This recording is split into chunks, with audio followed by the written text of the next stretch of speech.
ஒரு பாத்திரத்தில் தண்ணியும் ஊற்றி உப்பு போட்டு பாஸ்தாவை அதில் போட்டு நல்லா வேக வச்சு வடித்து எடுத்து வச்சுருங்க.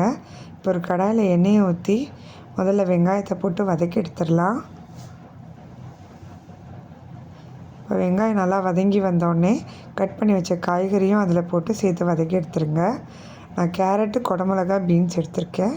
நீங்கள் எக்ஸ்ட்ராவாக கார்னும் சேர்த்துக்கலாம். இப்போது அதே கடாயில் கொஞ்சோண்டு 2 ஸ்பூன் பட்டர் போட்டுட்டு 2 ஸ்பூன் மைதா மாவு போட்டு கொஞ்சம் கொஞ்சமாக பால் சேர்த்து கட்டி சேராமல் பேஸ்ட்டு மாதிரி அதை கலந்து வச்சுக்கலாம். இப்போ இதில் கொஞ்சோண்டு சில்லி ஃப்ளேக்ஸ் தூவிக்கோங்க. அதை நல்லா கலந்து விட்டுடலாம். இது கூட கொஞ்சம் உரகமும் சேர்த்துக்கோங்க. ஸோ அதை கலந்து விட்டுருங்க. இப்போ இதில் வதக்கி வச்ச காய்கறியும் சேர்த்துக்கோங்க. அதையும் நல்லா கலந்து விட்டுருங்க.